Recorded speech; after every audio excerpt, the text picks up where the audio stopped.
Hello YouTube, we are back with the final round of our locals from this past weekend at Dean's Dugout. We've got two, I guess, relatively newer faces to the group here. We've got Justin playing Royal Knights on the left, and Gare playing Yellow Vaccine on the right. Justin is a newer player, full transparency, so there may be some segments where we're kind of explaining what cards do and what things are. So for those of you wondering, that's just what it is. So just as a forewarning. But still a pretty good matchup, and I think an interesting game for sure as we kind of roll into it. So hope you guys enjoyed this last set. I'll have the links to rounds 1 and 2 in the video description down below. And without further ado, let's hop right into the round. Yeah, I think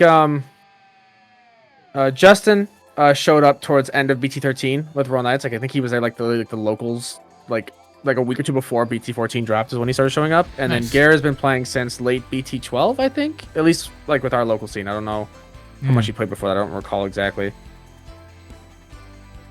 So we had Gare go into a Pada into a TK, which is a pretty good Yellow Vaccine first play. And then we see Justin do the typical tuck of the Jurassic, play out on Omeka. So decent start, I think, for both players. Gare, if I'm not mistaken, is playing sort of like the more like aggro build of Yellow Vaccine. If you guys saw my deck profile for my version of Yellow Vaccine, which is very similar to your build, inspired by your build, TJ, with like the angels and recovery and whatnot. So that's the fun thing I think about Yellow Vaccine, is that you've got so much shit you can do with this. You can do so much. We saw a Masty version of it. We're seeing an aggro version of it now. We have the angel version. There's so much. Not to mention your fucking Shaco version. Oh yeah, the Kazuchi version was fun. Yeah, and then I had my Shaco Vaccine that I was running, which I know it probably sounds crazy, but that BT-8 Angemon, being able to go into him for free instead of 3 is huge. And it's there's a lot of it's a lot of really cool stuff it can do. Yeah. But just to summarize here, we got Gare, who played a TK just to kind of pull cards out. Had a Kuda also out and went into a Rise Gray. So TK came out from the Rise Gray and they played a Kuda. We see Justin swing with Omeka and Liv. Big guy. So he had played out a Magna and then played out another Omeka to just set up a board presence. So pretty interesting start here. We got Emissary to go into Kentaros for free. What a guy. Yeah, so unfortunately we won't get his other effects, but Kentaro, he needs to finish resolving Emissary, so he needs to recover. I think he did. He did. You're right. So he will get a memory from TK and Pada. And then he can still proc the when attacking effect of Kentaros, which is to trash top of security. Will next 7k on something and restand. So he chooses a next 7 on the Magna, swings into a Marcus, which will allow Justin to pop the Kuda. Unfortunately, doesn't have 3 Tamers, so only checking for 1. I think if you had another TK out there, like swinging for 2 checks, jamming with Kentaros is crazy. They're just like wiping shit out super fast. Dude, I love Kentaros. He's such a good card. Yeah, it is a very good card. It's a very just cool deck. Omeka finally dies. One of them. Which allows Justin to tuck something underneath. But I think at this point, I mean, like, Gare's got so much just gas going. He's got his Kentaros who's swinging for multiple checks. He's got a Pada and raising. Like, that's just scary. Yeah, he's just setting up. He's got a hell of a board set right now. Yeah. Justin was able to tuck an Alphamon underneath, which could come up depending on how things sequence out. Being able to stop Kentaros from swinging would be pretty good, pretty clutch. But otherwise, like we said, he's still in a little bit of a rougher spot. Has to play out an Omekamon to, I think, just hope and live next turn. We see Gare go into a Bout, is it? Yeah, Boutmon. Gaining 1, 2, 3, 4 memory off of that because of the Padas and TKs. Swings, deletes an Omeka, swings again, swings with Bout, and then swings with Angemon, which just wraps things up. Yeah.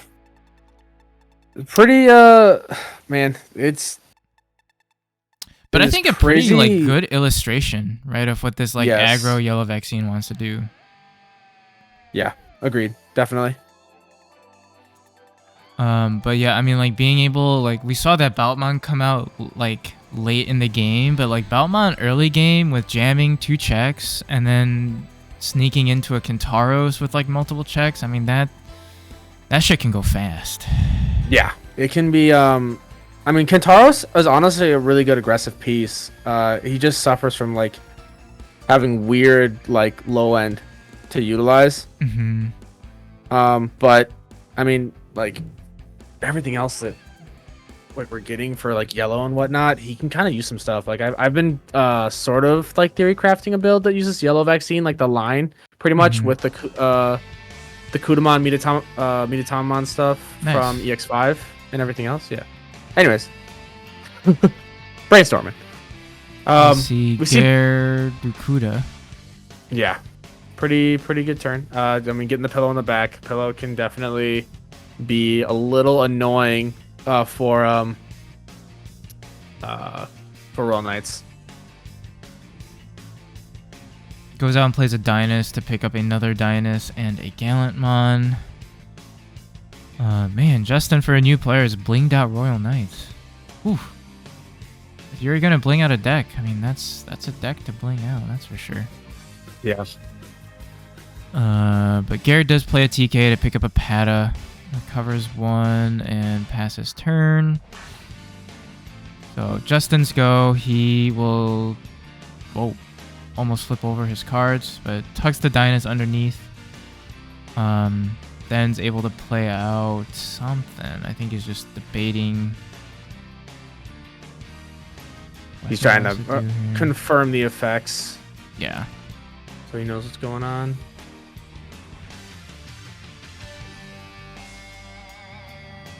Chooses to play out Magna essentially for free at this point. Which is not bad. I mean, that's always a solid Royal Knights play, and then plays out another Omeka. Man, Justin's really seen his Omekas. I feel like every time I mean, I haven't played a lot of Royal Knights, but the times I've played it, I never see that guy. I never see him. And when I do, he's got jamming. So I'm like, I might as well just run him. He can make you definitely feel the big sad. Without a doubt, you can feel the big sad when Omeka's around sometimes. Garrett does go into a Pata in the back, chooses to go into an Angemon on top of the pillow for 3, and then plays an Emissary to... It seems like he can go into a Magna or a Rise Gray at this point, but chooses to go into a Magna. Recovers 1, uses Magna's effect to probably pop, I believe, up to a 6k since he's got 6 in security now. So it does choose to DP delete the Omeka, which will allow Justin to slide things underneath. Little unfortunate there, but I think probably the best thing that Garrett could do just to kind of keep tempo. Yeah, it's kind of a hard call because you kind of just accelerate Justin's game plan a bit. Yeah, and with how he can remove aces pretty easily here with multiple ways, like whether he's got a Gallant, whether he's got All Force, like you can make his plays so much more effective now. Which I think Justin's probably just debating how he wants to play this out. Because he's got some options. Wonder if he has.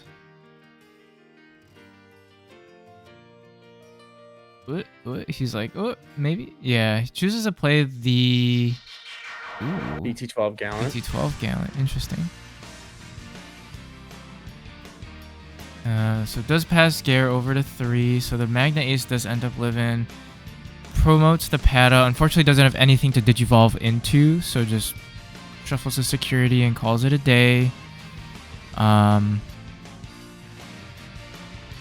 He's got a couple options here, but he chooses to first swing with the Kuda, which will check into a Jessamon, which dies. Go into an Angemon here for 2 on top of the Patamon. And he's looking at that Kentaros. He's debating it. He's definitely thinking about it. But it just chooses to play Kuda instead. Is able to pick up a TK and a Magna Ace, and passes it over, which is good. Yeah. think that's pretty much about as good as you can hope for from a turn, really. That's pretty. It does a lot. Mm-hmm. I think Gare's doing a pretty good job here of like you can tell he's kind of missing some of his pieces that he wants to see, so he's kind of scuffed lines a little bit, but he's still doing a pretty good job at like choking Justin to the point where like Justin, yes, he's reducing a lot of cost, but at the same time like he's not giving him enough memory where he can like really pop off. He's kind of just doing one play at a time, which at this point is the best thing you can do against a deck like Royal Knights.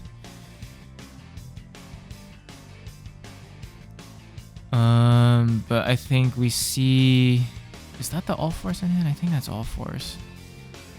Yeah, decides to play out All-Force to probably only strip 2 though, unfortunately, so can't get rid of the Magna.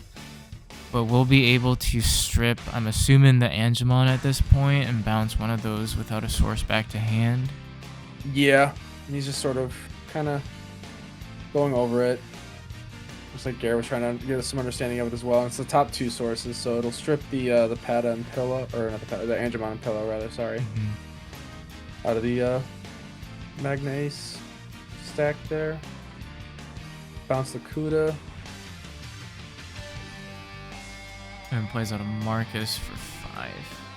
Okay. Yeah.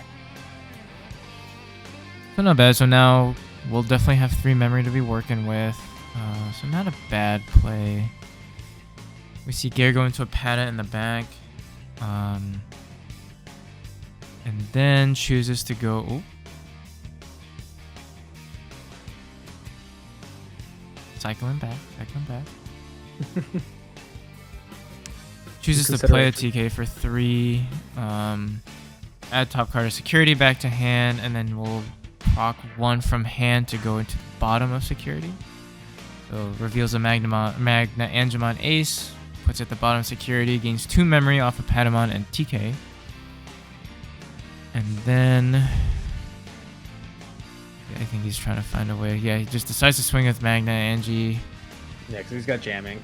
And then hits a Royal Knights of the Purge off of the Angemon swing, which is a little bit unfortunate, but I think he's looking at the perfect card to kind of combat what's coming up next, which is Pillow.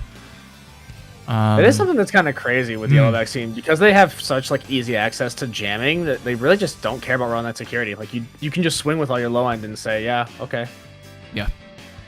And he can't play by effects, so he can't use Purge. Can't use Purge right now. He's got to play out from hand, so... I mean, he definitely has ways to get rid of Pillow if he really wanted to. Yeah. It's just a matter of does he have it or not, which we shall find out. But you're right. I mean, like, Yellow getting the access, like, Yellow Vaccine just getting access to jamming, insane amount of recovery, like, and DP, like, you know, DP reduction and deletion is just so crazy. Yeah. We see Justin here, I think, thought about playing out a Purge, but I think has decided against it. Instead is opting to looking at Alpha right now, so I think he does go for the Alphamon play, tucks underneath a... looks like, is that another Alpha? Yeah. Tucks another Alpha underneath his Alpha to stifle... I think in theory, I think he was thinking it was going to be like anything below or like the lower ends, but it really only stops your high ends from attacking. So they clarify that. Gare being a good sport's like, hey man, just take it back, which is nice. Lets him kind of track back and recycle the play. So Justin opts instead to just play Omni for 2, pops the Pillow, which at this point allows him to hopefully just set up and hope he lives next turn, it looks like. Yeah. But I mean, it's... So, I mean, the thing is, everything's about to gain jamming because everything has that Kiara egg. There's no blocker. And yeah, Kiara's just I think the only thing he could hope for was like hitting a Marcus in security. But even then, if they sequence it right, then it doesn't really matter. Yeah. But I mean, you know, both players still learning it, but they both did a good job. Like, you know, Gare definitely cooking really well with Yellow Vaccine. He's definitely, like, you can see he's very practiced with the deck. He's definitely been playing it a good bit and getting a good feeling for it. Justin's been playing a lot of Royal Knights ever since he showed up. at the scene, and he's still like just kind of learning. I think the biggest thing he's learning is like his matchup into other decks and just kind of like certain game mechanics in general. But I think he has a decent understanding of what Royal Knights is supposed to do and how it functions. So yeah, I think it was good matches for both of these guys. But yeah, that does wrap up our 3 rounds of locals this week. We will be recording more later on because we do have a double box tournament coming up on Thursday. These, which will be I think tomorrow by the time these videos upload. So we'll have some more matches to commentate for you guys.